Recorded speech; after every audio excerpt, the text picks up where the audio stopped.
Welcome once again to this videocast about God, Creator, and about creation. We've spoken about the word creator and the word creation before. We've given sort of definitions for these words. Provisional in a certain sense, because of God, what can we know? And that is what we will speak today about, the knowledge of God. As I said, we've already spoken about defining God, about the difficulty, or one could almost say the impossibility to define God.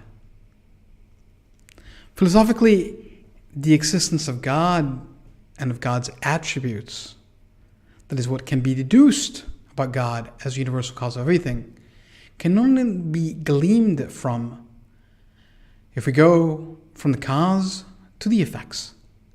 In fact, St. Thomas Aquinas, at the beginning of his Summa of Theology, Summa Theologiae, first deduces the attributes of God as a cause of the universe, before then posing the problem of how the creature, man, is capable of knowing God, not just as a cause of all things, but personally, in his essence.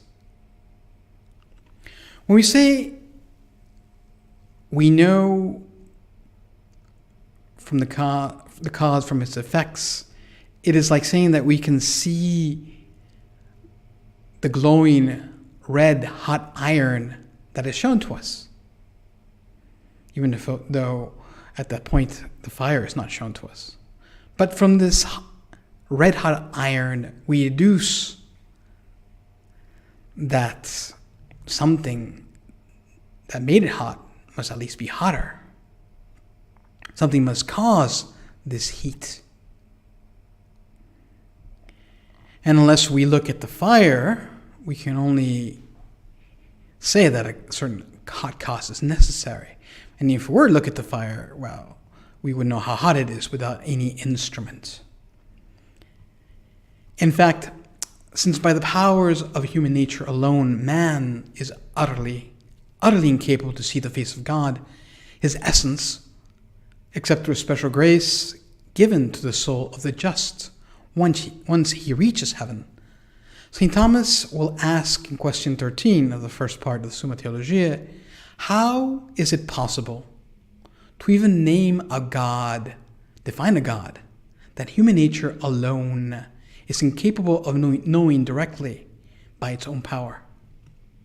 It is like asking a man born blind to name the different colors of the rainbow that he cannot see and has never seen.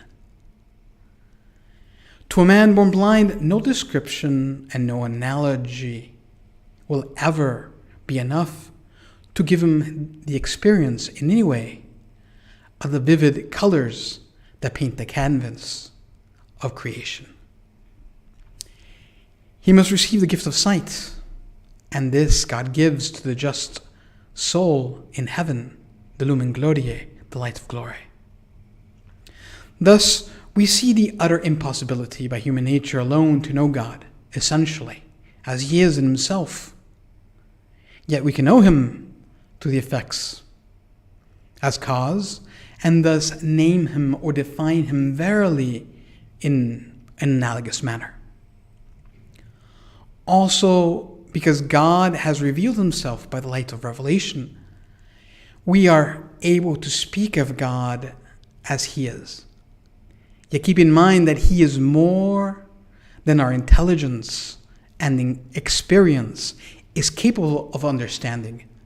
Yes, God has revealed intimate knowledge of himself personally throughout history.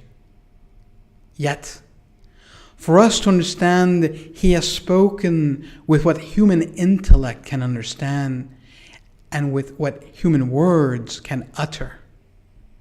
Yet, this will never properly express who he is. In a similar way, we can learn about the life and works of a great man through his example as a teacher and through the written works about him. God has unveiled himself to us by his revealed word and by the wonders he has worked in Israel until the very same word that fashioned the universe became flesh. We can know what a great man does by looking at him, by reading about him, or hearing about him, or even hearing him. Yet, even so, we cannot arrive by this very fact at the intimacy of the person. Even another human being, at his very core, is a mystery to us. How much more so for a being that surpasses our understanding and whose essence infinitely surpasses ours in perfection. You can see that when we speak about God as creator of all things, we do so with a caveat that with our limited intellectual capacity, we can never know the infinite actually, but we can love it. It's true that in this life, with the help of the supernatural virtue of charity, which we receive through baptism, him who our minds cannot enclose can be clutched at by our will, by our love. When we speak about God, when God reveals himself to us, it is almost always through signs, whether they be words or actions. Yet these never give us an intuition, a seeing to the interior of who God is.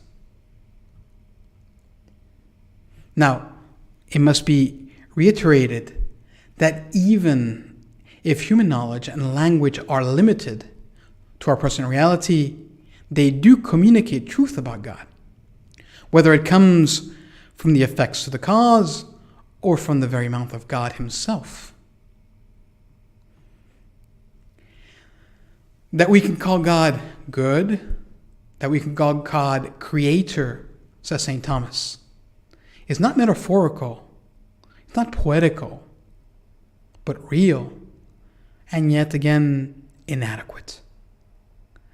The goodness of a saucy and crispy margarita pizza, even if it's really, really good, is no competitor to the perfection of the goodness of a mother as she lovingly cares for a sick child. In this sense, God is certainly not good, as the most charitable saint that has ever existed is good. Nor is he a creator like the greatest human artist that has ever existed or will exist. He is beyond that type of goodness. He is its cause.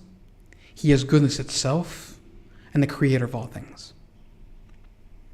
Hopefully next Wednesday at 9 o'clock, we will be able to see or speak of some of the attributes of God that can be arrived at even without revelation, albeit, as St. Thomas will say, at least in a couple of places, very few would arrive at this, and after a long time, and with errors. So thank you for watching.